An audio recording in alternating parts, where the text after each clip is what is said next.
Palace Intrigue now has merch. Check out the hats, t-shirts, mugs, and other great items with Palace Intrigue, Deep Crown, Good Times, Kate is Wonderful, and more. There's free shipping, and for a limited time, get 10% off with the code NEWMERCH10. Go to Calaroga.com, that's CALOROGA.com, or look for the link in the show notes. We really appreciate your support for the show. Thanks. Calaroga Shark Media.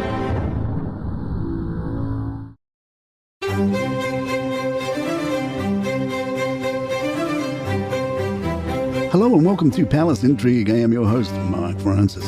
Royal expert Katie Nicholl tells The Sun, Harry has said multiple times on the record that he wished he'd never been born a prince. I think he really is living the life he wants now. It's very, very sad that it's played out the way it has. I personally think with better organization and a bit more foresight about how they wanted to leave the royal family and have this other life in America, I think there's a way of making it work. It all just felt very hastily sketched out, not thoroughly thought through, and the repercussions are still being felt because of that today. Separately, royal expert Tom Quinn told The Mirror, as time goes by, Harry misses some aspects of his old life in the UK.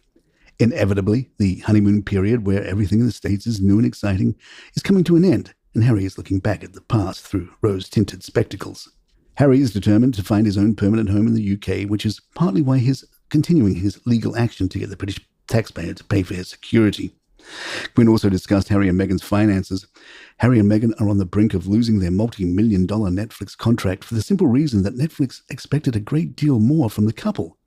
It's very likely to be a repeat of the problem with the couple's Spotify contract, which came to an abrupt end in 2023 after Harry and Meghan failed, according to a Spotify spokesperson, to meet productivity benchmarks. It's always been Meghan's dream to build a hugely successful commercial enterprise, and she is still convinced, even after the Spotify debacle, that she has the drive and talent to make this happen. The loss of the Netflix contract would be a major blow and one from which it would all but be impossible to recover. The last thing Meghan wants is the humiliation of trying to set up a deal with a much smaller company. The way things are going, even that might not be a possibility. Meghan did sign a new podcast deal, although reports are that the new deal won't result in any content being shared until 2025. Royal expert Richard Fitzwilliams believes Harry's security fears are warranted.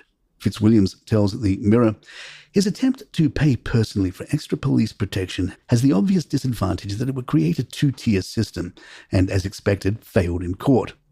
However, he is haunted by what happened to his mother, and there is a threat by far-right extremists to him and his family. The granting of full taxpayer-funded protection for those who are not full-time working royals is likely to be difficult to obtain, but in his particular case there will be some sympathy for what he sees as his predicament. It may well be that it is ruled that he and his family could be included in the other VIP category, but the legal costs of his appeal will be substantial. Ashley, Meghan Markle's niece, has spoken out for the first time about the changes she observed in the Duchess of Sussex after she met Prince Harry. During an appearance on Channel 7's Sunrise, Ashley and her mother shared their insights into Meghan's transformation since joining the royal family.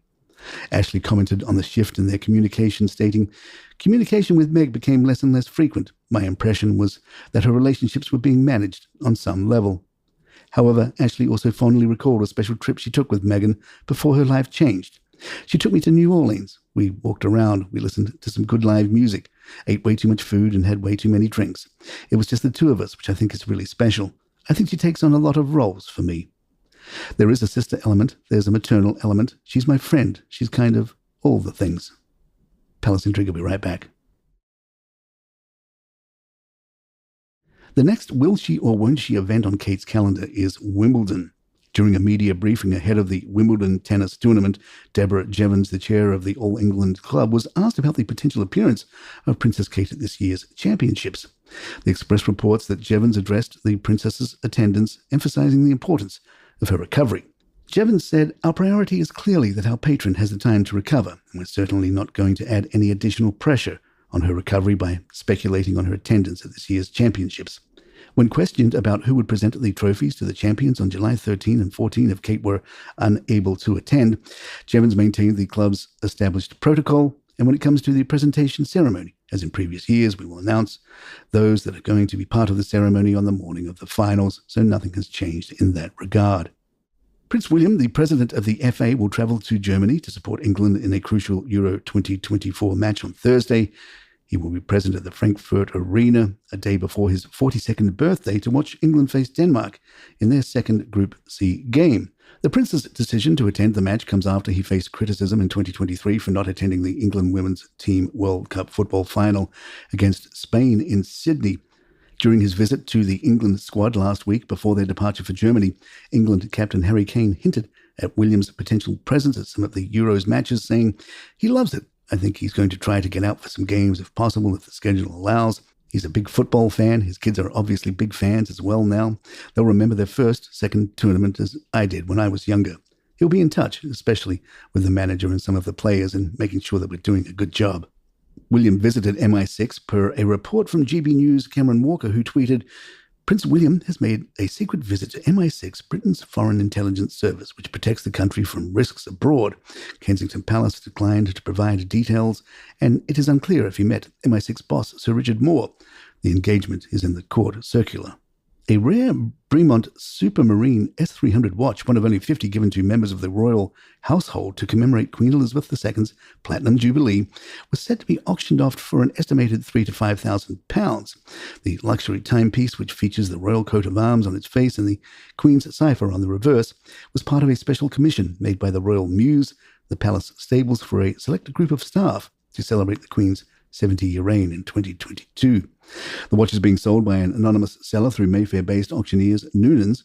Its royal connection significantly increases its value, as the S300 model is currently available new for £3,295 on Bremont's website. Historian Christopher Wilson told Mail Online that such a gift for palace staff is rare, but he was surprised by the watch's appearance. This is a highly desirable object which royal collectors will rush to snap up, and I anticipate it selling far in excess of its estimate. Was the recipient too embarrassed to wear it? It's rare for a personal memento of this kind to be quite so blatant, with the royal standard so garishly displayed and the Queen's cipher so prominent. I imagine that senior courtiers would look down their noses at something quite so macho. Their preference would be for a slim gold watch, or perhaps an engraved piece of silver. The stainless steel watch, which comes with a rubber strap, a leather pouch, and a warranty card, is said to be in good condition, with only minor scuffs on the case. Joanne Lewis, watch specialist at Noonan's, said, "This Bremont Supermarine S300 watch was part of a special commission made by the Royal Mews, a division of the royal household, to mark the occasion of Her Majesty the Queen's Platinum Jubilee. The limited production run of 50 pieces were only available to those working for the royal household. The dial displays the royal coat of arms, and the caseback depicts the royal cipher of Queen Elizabeth II." And there you have it. If you'd like to email us, our address is thepalaceintrigue@gmail.com. Please follow us on Spotify, Apple, or your app of choice. Leave us a review or 5 stars if you love the show. And don't forget, you can now get this show along with hundreds of others commercial-free as a subscriber. And you'll also get the Deep Crown special episode on Sundays, only available to subscribers. You can see how to do all that in the show notes, and you can do it on any player. And it supports us here at the show, and we really, really appreciate it. My thanks to John McDermott. I'm Mark Francis. It's Palace Intrigue, and good times.